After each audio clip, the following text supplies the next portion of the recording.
Divine blessing में आपका फिर एक बार स्वागत है। जिन लोगों ने ऑलरेडी मेरे चैनल को सब्सक्राइब किया है और वीडियो को देख के लाइक कर रहे हैं, उन सब लोगों का मैं धन्यवाद करता हूँ। और जो लोग नए हैं, मैं उनको रिक्वेस्ट करता हूँ कि अगर आपको वीडियो पसंद आ रहे हैं तो मेरे चैनल को ज़रूर सब्सक्राइब करना और वीडियो को लाइक भी करना। और अगर आपको पसंद आ रहे हैं तो आपके दोस्त लोगों को भी। और अगर आपने आज अब तक मेरा यस्टरडे का जो वीडियो था, जो स्विंग ट्रेडिंग में मैंने कुछ स्टॉक्स ऑलरेडी क्लोज किए हैं विद 9% एंड 6% प्रॉफिट के साथ, तो वो मैंने बताया है। और कुछ नए स्टॉक्स में एंट्री ली है, तो वो भी आप ज़रूर देख सकते हो। इसमें भी आपको कुछ ज़रूर सीखने को लिए मिल जाएगा। और मैं हमेशा जैसे कहता हूँ, जो मेरे मेरे मेरे वीडियो रहते हैं, जो मैं स्टॉक्स मेरे अकाउंट में खुद ले रहा हूँ, वो आप डायरेक्टली ब्लाइंड होकर कुछ बाय मत कर लेना। आप अपने फाइनेंशियल एडवाइज़र का एडवाइस लेके ही उसमें, या फिर अपना खुद का एनालिसिस करके, फंडामेंटल एनालिसिस करके या टेक्निकल एनालिसिस करके, अगर आपको ठीक लग रहा है, सही लग रहा है, तो अपने कैपिटल के हिसाब से, अपने रिस्क रिवार्ड के हिसाब से उसमें ट्रेड कीजिए। जो भी आपका प्रॉफिट और लॉस होगा, उसके लिए आप खुद अपने प्रॉफिट लॉस के लिए ज़िम्मेदार रहोगे।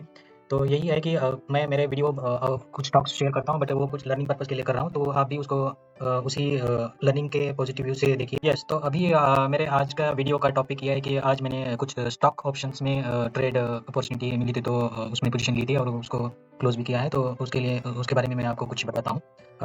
स्टॉक ऑप्शंस का जो भी मेरे ट्रेड है, वो देखने से पहले हम कुछ थोड़ा-सा आज का ग्लोबल मार्केट का सिनेरियो देखते हैं कैसा है, और इसका मे बी कल कुछ अपनी इंडियन शेयर मार्केट में इम्पैक्ट हो सकता है, तो उसके ऊपर भी हम नज़र डाल सकते हैं।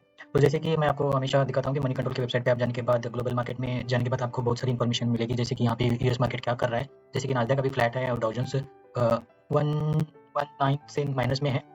तो इसका आप अगर रेगुलरली फॉलो कर सकते हो, तो इसका इम्पैक्ट आप थोड़ा बहुत इमेजिन कर सकते हो कि ये अपना कल निफ्टी बैंक निफ्टी या इंडियन शेयर मार्केट कैसा बिहेव कर सकता है। इसी के साथ आप यूरोपियन मार्केट भी देख सकते हो, यहाँ पे एशियन मार्केट भी है, कमोडिटी भी है। उसके बाद अपना करेंसी जो भी है, यूएसडी और बाकी सभी जो भी पेयर्स है, उसका पूरे ग्लोबल मार्केट का यहाँ पे लाइव डेटा रहता है, तो आप ज़रूर नज़र देख सकते हो। और जैसे कि मैं आपको हमेशा बताता हूँ, इंडियन एडीआर्स भी आप देखते रहिए यहाँ पे, और इसी पे अपना थोड़ा बहुत अंदाज कर सकते हैं कि कल हमारे सेम एक्सिस बैंक में या फिर ICICI बैंक में या फिर टाटा मोटर्स में एडीआर में क्या आज हुआ है, और कल हम थोड़ा बहुत प्रिडिक्शन कर सकते हैं। तो फिलहाल अभी हम जाते हैं निफ्टी और बैंक निफ्टी का आज का क्या मूवमेंट हुआ है। तो यहाँ पे आपको मैं एक ज़रूरी बात थोड़ा बहुत दिखाना चाहता हूँ। जैसे कि निफ्टी में अभी लाइफ टाइम हाई के ऊपर गैप अप होके ट्रेड कर रहा है, और अगर बैंक निफ्टी का चार्ट देखते हैं तो हम कुछ डोजी टाइप का अभी कैंडल बना है।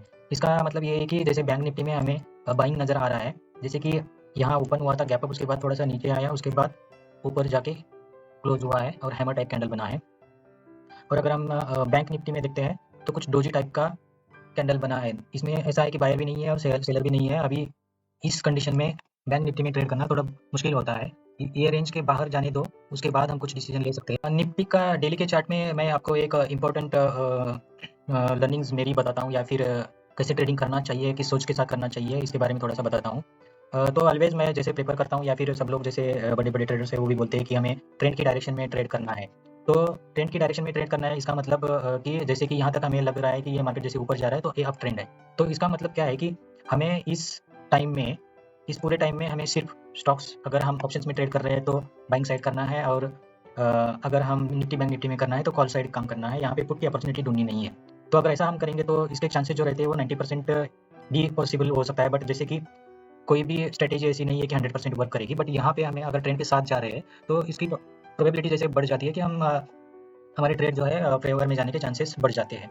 वैसे ही अगर हम ट्रेंड यहाँ पे डिफाइन करने का सोचेंगे, तो जैसे कि मैं यहाँ पे दिखा रहा हूँ, यहाँ तक हम बोल सकते हैं कि ये जो था अपना अप ट्रेंड था। और अगर मैं नेगेटिव ट्रेंड करने के लिए दिखाऊँ, तो यहाँ पे हमें लग रहा है कि ये नेगेटिव ट्रेंड है। बट यहाँ पे कन्फ्यूजन ये होता है कि कहाँ से अप ट्रेंड स्टार्ट हुआ, कहाँ रुक रहा है, और हमें कहाँ पे रुकना है, वो हमें थोड़ा-सा अपने स्टडी के हिसाब से लग सकता है कि यहाँ पे जैसे मैं और बोल रहा हूँ कि ये फिर अप ट्रेंड हो गया, ये थोड़ा अप ट्रेंड हो सकता है, और यहाँ से जैसे चल रहा है, ये जो अभी कंटिन्यू है, ये अप ट्रेंड है। और जो भी मैं अभी रेड लाइन से ड्रॉ कर रहा हूँ, ये सारे नेगेटिव ट्रेंड है। तो जो भी नेगेटिव ट्रेंड है, हमें वहाँ पे सेल की अपॉर्चुनिटी ढूँढनी है, और जो भी अप ट्रेंड है, उसमें हमें बाय की अपॉर्चुनिटी ढूँढनी है।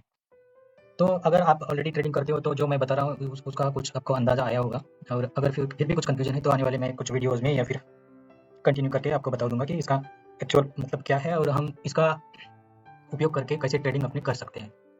तो चलो फिर मैं अभी आपको लेके चलता हूँ मेरे ज़ीरोधा के अकाउंट में। वहाँ पे मैं जैसे कि स्टॉक ऑप्शन का ट्रेड रोज़ करता हूँ।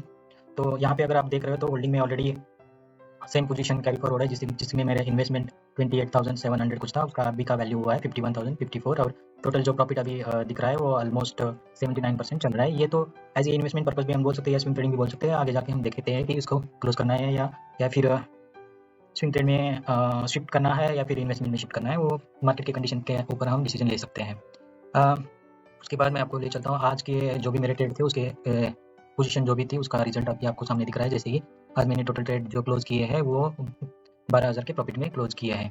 यहाँ पे मैं आपको कुछ थोड़ा सा यस्टरडे का वीडियो दिखाना चाहता हूँ कि यस्टरडे में जो मैंने वीडियो बनाया था उसमें आपको मैंने ऑलरेडी बताया था कि मेरे 4 पोजीशन ओपन है और उसमें प्रॉफिट अभी आना बाकी है, तो अभी क्लोज मैंने किया नहीं है, वो कैरी फॉरवर्ड मैं कर रहा हूँ। जैसे कि मैं यहाँ पे आपको दिखाता हूँ।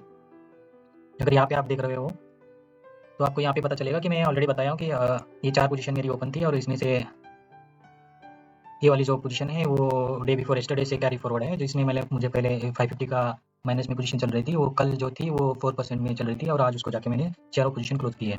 चारों पोजीशन क्लोज करने का मेरा क्यों निर्णय हुआ वो भी मैं बताता हूँ।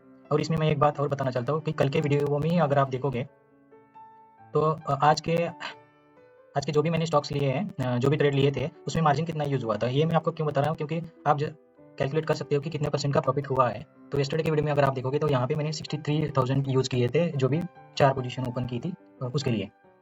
तो वही पोजीशन जाके मैंने आज क्लोज की है और उसमें 12,000 का प्रॉफिट हो चुका है। तो आप परसेंटेज कैलकुलेट कर सकते हो। और यहाँ पे मैं पूरा जो भी फंड मेरे अकाउंट में है वो पूरा फंड मैं यूज़ कभी-कभी करता हूँ, बट इस कल की ट्रेडिंग के लिए, आज के ट्रेडिंग के लिए मैंने यूज़ नहीं किया था। यही सिर्फ मुझे आपको दिखाना था।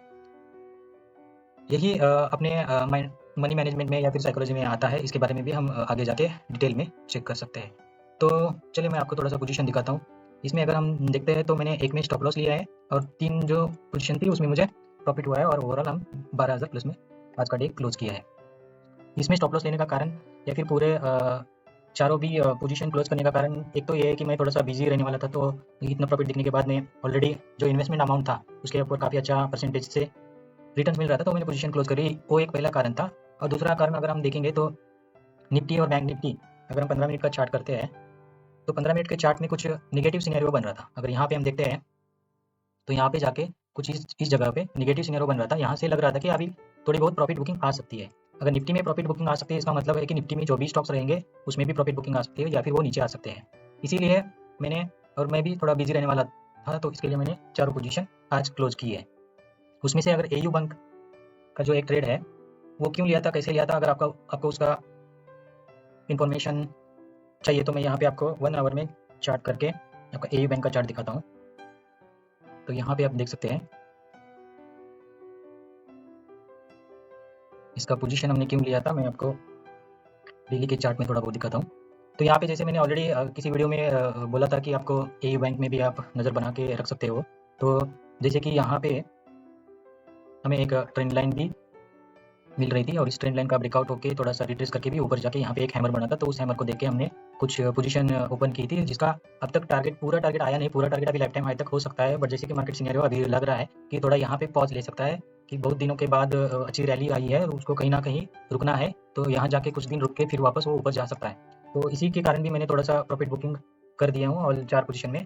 अगर कल टाइम मिलता है तो हम नया पोजीशन ओपन करेंगे या फिर परसों भी कर सकते हैं या फिर 1-2 दिन होल्ड भी कर सकते हैं। मार्केट का थोड़ा सा अगर कुछ मूड चेंज हो रहा है या फिर प्रॉफिट बुकिंग आ रही है तो उस हिसाब से भी हम ट्रेड कर सकते हैं, क्योंकि अभी निफ्टी और बैंक निफ्टी में थोड़ा सा। और जाते-जाते आपको मैं मेरा थोड़ा एलएसब्यू का जो स्विंग ट्रेडिंग के लिए अकाउंट यूज़ करता हूँ उसका आज का स्टेटस दिखाता हूँ। आज कोई मैंने ऑर्डर्स क्लोज़ नहीं किए है। आपको अगर यहाँ पे दिखेगा तो कोई भी ऑर्डर यहाँ पे नहीं ओपन नहीं की या फिर क्लोज़ नहीं किया है। जो भी मेरा पोर्टफोलियो ऑलरेडी चल रहा था वही कंटिन्यू है। उसका वीडियो ऑलरेडी मैंने बना के मेरे चैनल पे ऑलरेडी डाला है, तो आप देख सकते हो कि कौन से 2 ट्रेड में मैंने प्रॉफिट बुक किया है और कौन से 2-3 ट्रेड जो है मैंने कल नए ओपन किए हैं। और मैंने ऑलरेडी आपको उसी वीडियो में बताया था कि अगला टारगेट अपना एचडीएफसी बैंक का आने वाला है, तो उसी के ऊपर भी मैं नज़र लगा के रहा हूँ कि 5% या 6% में क्लोज करना है, या फिर अगर मार्केट का सिनेरियो ऐसा लग रहा है कि जैसे कि एचडीएफसी एक मेजर स्टॉक है बैंक निफ्टी में, और यहाँ पे अगर बैंक निफ्टी रुक रहा है और यहाँ पे अगर वो अपने इस डे लो को अगर क्रॉस करके नीचे आ रहा है तो भी मैं एचडीएफसी का जो भी पोजीशन है उसमें प्रॉफिट बुकिंग कर सकता हूँ। अभी वो फिलहाल जैसे कि 4.8% कुछ चल रहा है, अगर वो मुझे 3% या 2% भी मिल रहा है तो मैं वहाँ पे बुक करूँगा, क्योंकि यहाँ से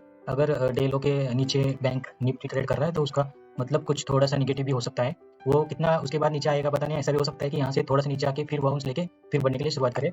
बट अगर हम यहाँ से देखते हैं कि पूरा मूवमेंट जैसे नीचे से अब तक जो आया है, हम बोल सकते हैं कि यहाँ पे थोड़ा सा रेस्ट लेके फिर से ऊपर गया है। जिस हिसाब से ये वाला पूरा मूवमेंट हुआ है अभी, तो यहाँ पे एक तो रुक के ऊपर जाना है या फिर उसको थोड़ा सा नीचे आके ही ऊपर जाएगा। तो ये सिनेरियो बन सकता है। यहाँ से अगर डायरेक्ट ऊपर भी जा सकता है, ये किसी के हाथ में नहीं है। बट अगर हम पता है कि वन वन डायरेक्शन में इतना मूव कंटिन्यू नहीं हो सकता या फिर नहीं होता है, तो कहीं ना कहीं प्रॉफिट बुकिंग जरूर आता है या फिर थोड़ी देर के लिए होल्ड मार्केट जरूर करता है।